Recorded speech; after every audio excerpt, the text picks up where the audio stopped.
politique des amis de Jean-Baptiste Ndefou. Nous, les amis de Jean-Baptiste Ndefou Swatongi, réunis en conclave extraordinaire élargi à toute la base électorale de la ville de Kenge, venons par la présente féliciter la CENI pour avoir organisé et réussi les scrutins du 20 décembre 2023, sans incident majeur dans la ville de Kenge. Nonobstant, toutes les manœuvres frauduleuses orchestrées par certains candidats en perte de vitesse, voulant faire passer les biceps de ceux qui précèdent, nous dénonçons avec la toute dernière énergie ce qui suit. Primo, la falsification des fiches de résultats par les agents électoraux commis au CELSER en faveur des candidats Mbosso Kamanda Raoul, cas du bureau A du centre de vote de l'épée Molende Samari. Secundo, les refus par Madame Lestep Bibi de remettre le PV de dépouillement aux témoins de chaque candidat en violation de l'article 61 de la loi électorale en vigueur. Tertio, la transmission électronique des résultats en lance des témoins du candidat Ndefou Swatongi,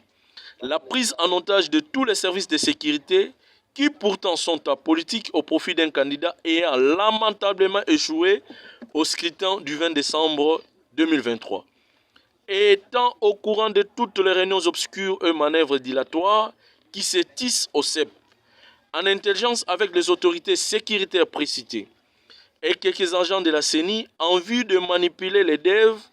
afin de bourrer les urnes au profit d'un candidat malheureux qui distribue l'argent sale. Au demeurant, nous prenons toute la communauté congolaise et celle de la ville de Kenge en particulier à témoin,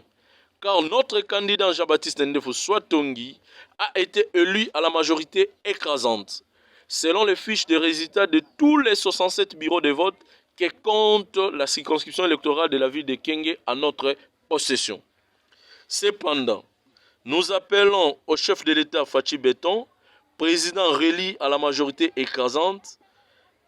et aux autorités nationales et provinciales de notre cher parti UDPS de bien vouloir s'impliquer pour que notre siège de la ville de Kenge, déjà acquis, ne soit pas volé par un candidat qui n'a pas été élu par la population, ceci pour conserver notre majorité parlementaire. Par conséquent, nous mettons en garde tous les vendeurs d'illusions qui veulent voler notre victoire ici des urnes,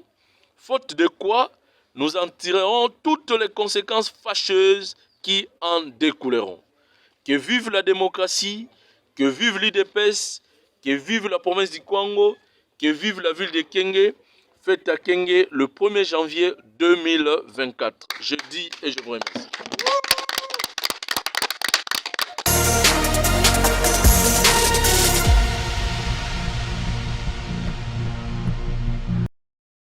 Réagissant à ce que nous qualifions d'une fuite en avance, déclarons ce qui suit.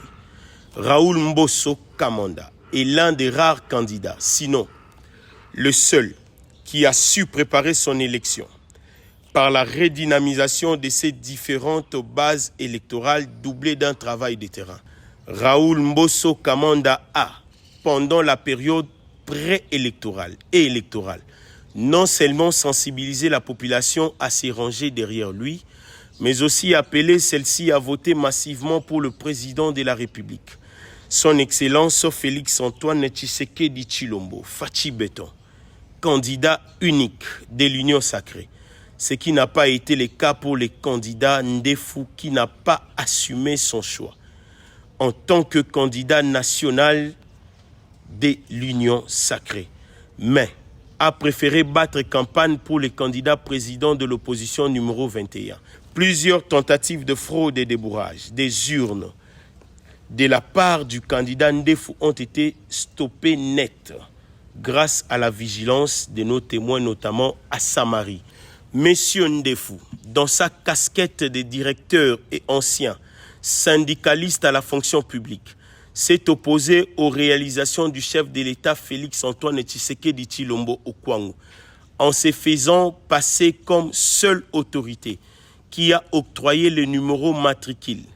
et la mécanisation collective à tous les agents des carrières des services publics au Kwango. Pour avoir dénoncé les tentatives de fraude, un de nos témoins a été sauvagement agressé à coups de machette par les hommes du candidat Ndefou Jean-Baptiste au regard des accusations gravissimes portées par les candidats Ndefou. La dynamique se réserve le droit de saisir les instances compétentes pour exiger réparation. La dynamique donne un dernier avertissement au candidat Ndefou et le prévient qu'elle ne tolérerait plus ces dérapages de langage. Feta Kenge, le 4 janvier 2024.